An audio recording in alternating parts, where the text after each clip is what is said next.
노정면의 뉴스바. 이제는 이슈 탐험입니다. 청와대에는 비서관급 이상 자리 5개가 비어 있습니다. 개각은 없다고 밝힌 박근혜 대통령이 집권 2년차를 어떻게 꾸려갈지 가늠해볼 인사 대상들입니다.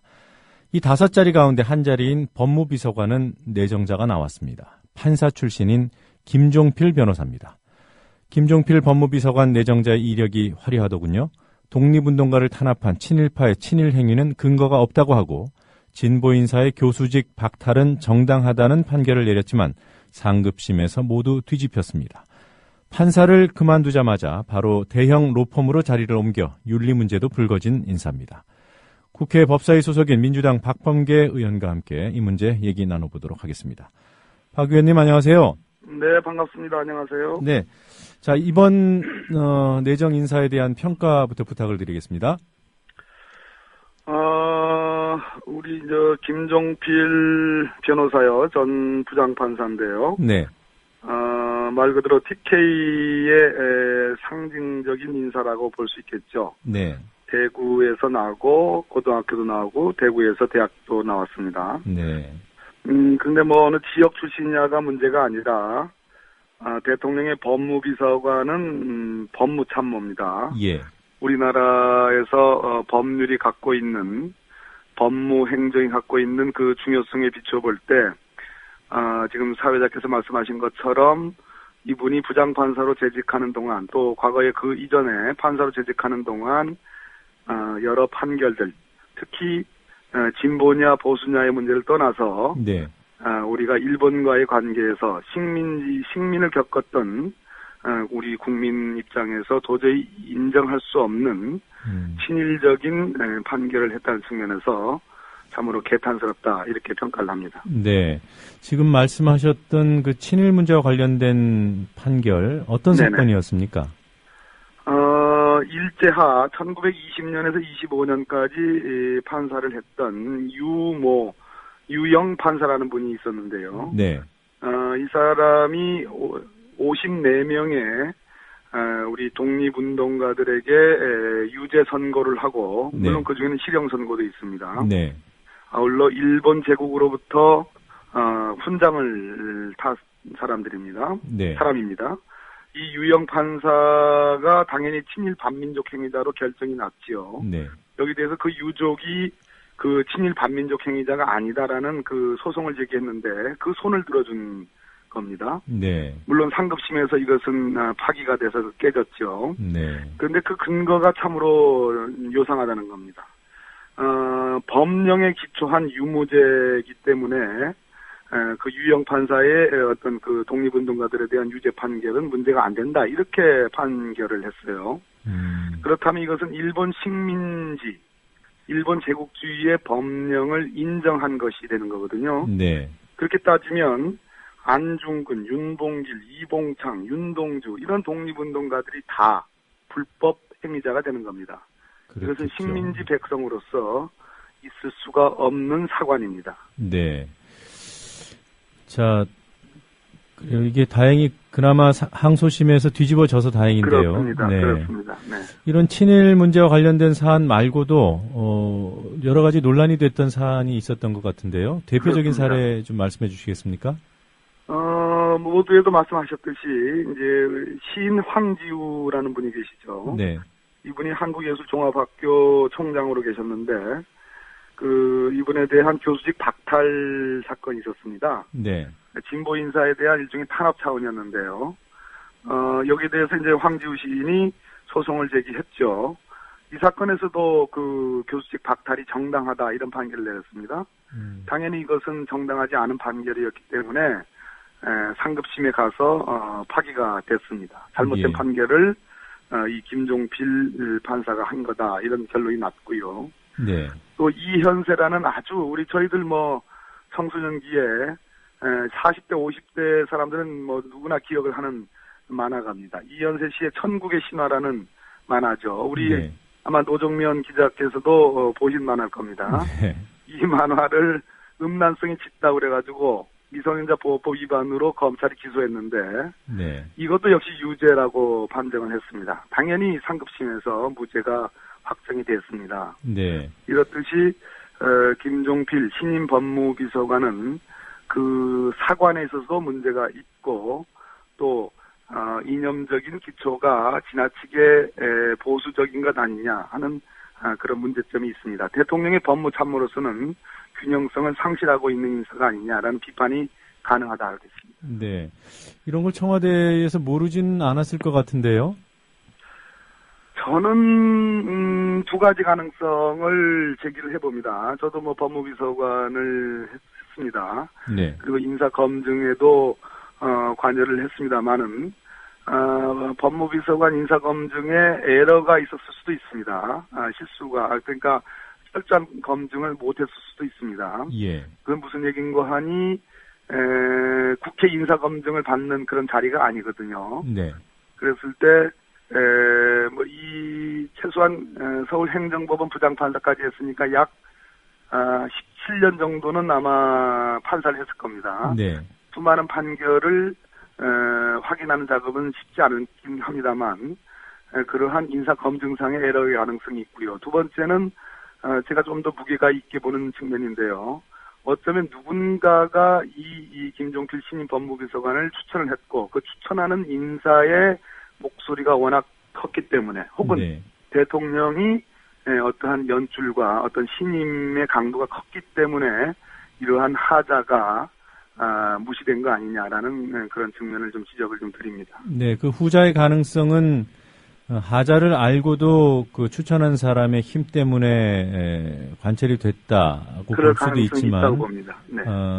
그와 동시에 뭐 하자에 대해서는 크게 고려를 안 하고 그 추천한 사람의 어떤 입김 때문에 뭐 내정을 했다 이렇게 볼 수도 있는 거겠군요. 왕왕 인사라는 게 네. 국회의 청문회를 거치는 인사 같은 경우에는 강온의 입장들, 청와대 인사 파트의 강온의 입장들이 균형적으로 그래도 얘기가 됩니다만 국회 인사청문회를 거치지 않는 비서관 같은 경우에는 왕왕 인사상의 균형을 잃는 경우가 많고요. 네. 어쩌면 18기거든요, 이분이. 네. 여러 가지 어떤 정치적 또는 법적인 의도를 갖고서 한 인사가 아닐까. 그러니까 여러 사관상의 문제가 있음에도 불구하고 균형 감각을 우리가 비판하듯이 네. 문제가 있음에도 불구하고 특정한 의지, 특정한 목적을 관철하기 위한 인사가 아닌가 하는 추정은 해봅니다. 네, 이 두 가지 좀 구체적으로 좀 여쭤보고 싶은데요. 일단 추천한 인사를 박 의원께서는 나름대로 짐작을 하고 계신 것 같아요. 꼭 그런 건 아닙니다. 네. 뭐... 그런데 지금 18기면요. 네. 법원에서는 이제 고등부장 승진 고 대목에 있는 지금 고등부장 승진이 됐습니다. 네. 법원의 고등부장 판사는 차관급입니다. 예. 법원의 중추죠. 그랬을 때에 기존에 있었던 이전 법무비서관은 이제 법학 교수를 했고 법원과 아무런 인연이 없습니다. 네. 근데 아시다시피 지금 국정원 사건과 같은 중요한 재판들이 진행이 되고 있죠. 이석기 재판도 있고요. 예. 법무비서관은 법원과 관련된 일을 하는 자리입니다. 예. 대통령의 법률 해석을 도와주기도 하지만 법원과의 어떤 교감 또는 어떤 채널을 담당하는 그런 자리거든요. 네. 그랬을 때에 자기 동기들이 사법연수원 동기들이 지금 고등부장 자리에 가 있거나 가려고 하는 그러한 대목의 어떤 그 인사를 했고 또 TK 또 대단히 보수적이고 네. 하는 분을 임명을 했다는 것은 법원에 대한 특정한 메시지가 있을 수도 있다. 저는 그런 점이 좀 우려스럽습니다. 네.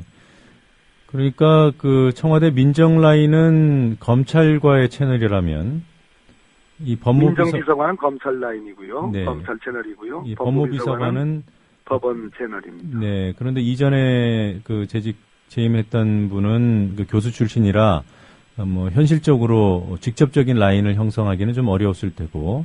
실제로도 라인이 형성이 되지 못했습니다. 제가 알기로는. 네. 그래서 만약에 김종필 내정자가 법무비서관이 된다면 지금 굵직굵직한 여러 가지 사안들에 있어서 그 법원 측과 일종의 교감할 수 있는 채널을 확보하는 것이 조금 전에 말씀하셨던 특정 BH는 그런 의도를 갖고 있을 겁니다. 그러나 네. 법원이 거기에 뭐 조응을 할런지는 것은 별개의 문제고요. 네. 네.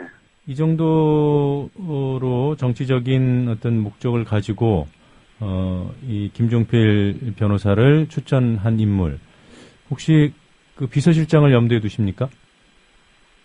뭐 여러 가지 가능성들은 다 있을 겁니다. 근데 법무비서관 자리는 네. 청와대에 뭐 40 내지 50명 정도의 비서관들이 있습니다. 네. 수석비서관 그 휘하에. 근데 법무비서관 자리는 민정비서관과 함께 적어도 10손가락 안에 꼽히는 중요한 보직입니다. 네. 법무비서관은 당연히 비서실장이 뭐 인사위원장이니까요. 네. 김기춘 비서실장의 의지에 반해서는 뭐 보임을 할 수가 없는 그런 자리죠. 네. 그리고 대단히 법조에 정통하신 분이기 때문에 비서실장이. 네. 뭐 당연히 의중이 반영됐을 거라고 저는 추측을 합니다. 네. 지금 법무비서관이 뭐 하는 일이 이제 앞으로 무슨 목적을 가지고 활동을 할지에 대해서는 뭐 말씀해 주셨습니다만. 그렇습니다. 네. 통상적으로는 어떤 일을 합니까? 일상적으로 청와대의 지위는 대통령이지 않습니까? 대통령이 국가 원수의 지위고 행정 수반의 지위고 네. 또 청와대 식구들의 대장이죠. 그래서 대통령의 소위 행정행위와 고도의 정치적 행위들이 매일같이 벌어집니다. 하루에도 뭐 수건에서 수십 건, 수백 건에 이르죠. 예. 그러한 건들이 우리나라는 법치주의 국가이기 때문에 실질적 법치주의를 따르든 또는 저는 뭐 박근혜 정부에 와서 사실상 실질적 법치주의가 와해됐다 이렇게 보는 사람 중에 한 사람인데요. 네. 형식적 법치주의를 따르더라도 법령에 대한 해석, 적용, 거기에 대한 적합성은 따지지 않을 수 없거든요. 네. 그런 것을 제1의 임무로 하고 있는 자리가 법무비서관입니다. 두 번째는 행정부의 수반인 대통령을 보좌하면서 특히 사법적인 영역에서 법원이나 헌법재판소 등과의 업무 연락과 교류 관계를 책임을 집니다. 네. 이것이 왕왕 업무의 연락 관계라고 표현을 하지만 경우에 따라서는 사법부에 대한 간섭, 외압의 소지로도 남기 때문에 과거의 사법파동 중에는 그것이 단초가 된 그러한 사례도 있었습니다. 예. 신뢰가 되는 질문일지 모르겠습니다만, 네네. 박 의원께서도 아까 말씀하신 대로 참여정부 때 법무비서관을 지내지 않았습니까? 그렇습니다. 네, 그런 연락 업무를 충실히 하셨는지요? 저도 늘 의심을 받았습니다. 예. 저도 우스갯소리로 힘이 있는 법무비서관 자리를 했습니다. 네. 참여정부 초기에요. 그렇기 때문에 제가 또 판사 출신이고 그래서 진보 진영에서조차도 진보적 색채를 갖고 있는 법원 내 판사들조차도 저에 대한 우려와 경계를 했습니다. 의심을 상당히 받았고요. 네. 저 스스로도 상당한 정도로 그런 의심을 받지 않으려고 경계를 했습니다만은 당시에는 저는 더더군다나 청와대와 대법원이 함께하는 사법개혁추진위원회의 청와대 측 간사이기도 했습니다. 네. 그렇기 때문에 뭐 공도 있지만 저 스스로 볼 때 오해받을 수도 있는 그런 자리였다. 그래서 상당히 조심했던 그런 기억이 납니다. 네. 그러니까 대통령의 법적 판단에 조언을 하고 뭐 이런 행정행위에 대한 어떤 법적인 문제점을 사전에 검토하는 그런 본연의 임무를 생각한다면, 네네. 그리고 또 동시에 그 어떤 법원과의 비공식 채널을 만드는 역할에 대한 오해를 불식시키기 위해서라면, 그렇습니다. 현직 판사 출신은 부적절하다 이렇게 생각이 드는데 어떠십니까? 뭐 제가 판사 출신으로서 법무비서관 한 입장에서요. 네. 장단점이 다 있습니다. 네. 대통령의 국정을 특히 사법적인 영역에서의 국정을 어떻게 보느냐 관점의 문제인데요. 네.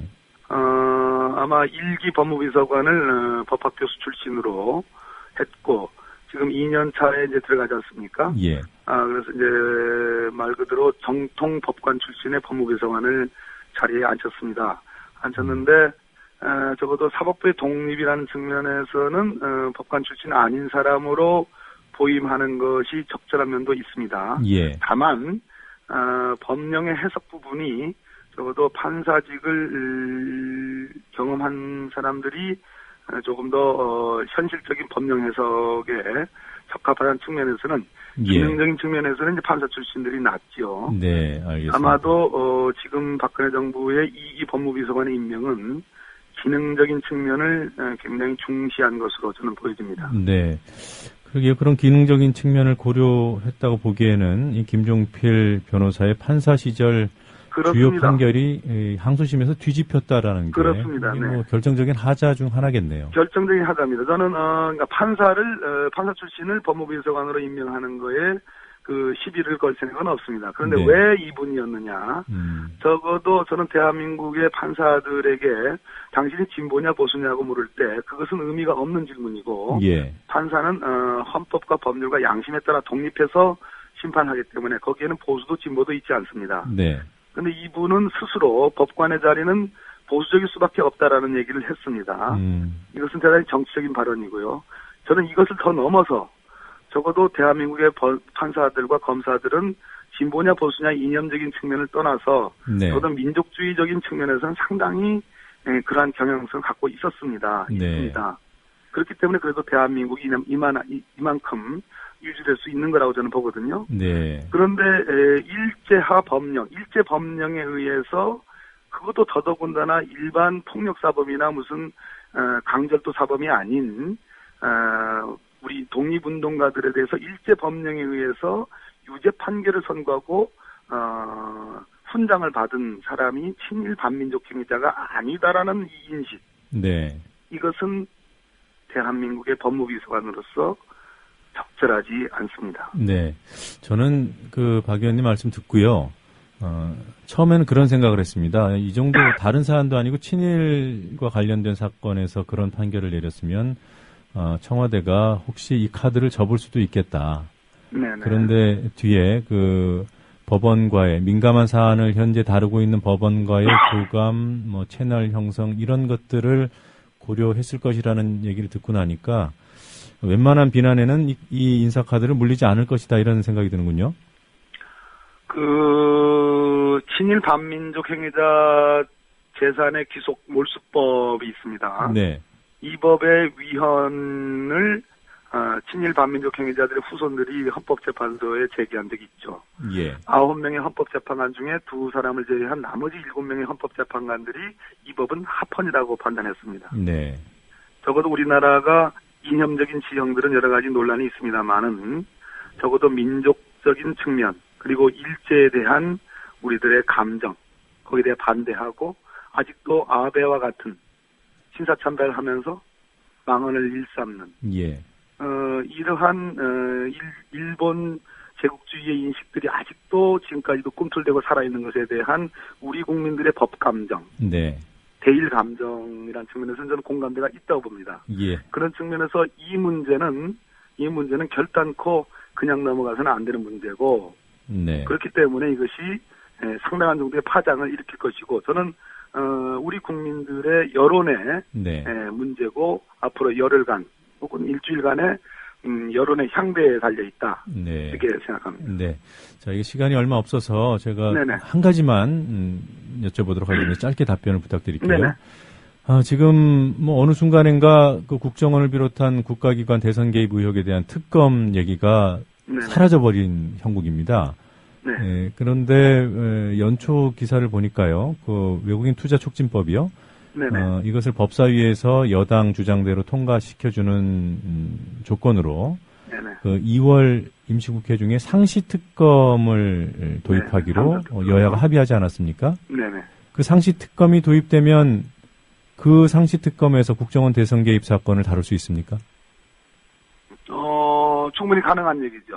예. 그런데 그 합의 내용은 네. 진정성을 갖고 상설특검제와 특별감사관제의 통과를 위해서 노력한다. 통과를 처리한다. 이렇게 되어 있습니다. 네. 그러나 그것을 해석하는 생각도 서로 완전히 동상이몽입니다. 그렇기 때문에 민주당에 대한 여러 우리 국민들의 뭐 여러 가지 비판과 진정성에 대한 많은 의구심도 있는 걸로 알고 있습니다. 그러나 저희들은 최선을 다하기는 하겠습니다만 네. 과연 새누리당이 지금 국정원 대선 개입 사건과 관련된 특검도 걸려 있는 네. 이 마당에 상설 특검을 순수히 받겠느냐 이 점에 대해서는 참으로 걱정이 앞섭니다. 그러나 최선을 다하고 끝까지 노력은 하겠다는 약속을 좀 드립니다. 네, 뭐 상설 특검이든 뭐 그 대선 개입 의혹에 대한 별도의 특검이든 꼭 관철시켜 달라는 부탁을 드리도록 하겠습니다. 네, 오늘 인터뷰 응해주셔서 고맙습니다. 네, 감사합니다. 네, 민주당 박범계 의원과 박근혜 대통령의 법무비서관 내정 문제 짚어봤습니다.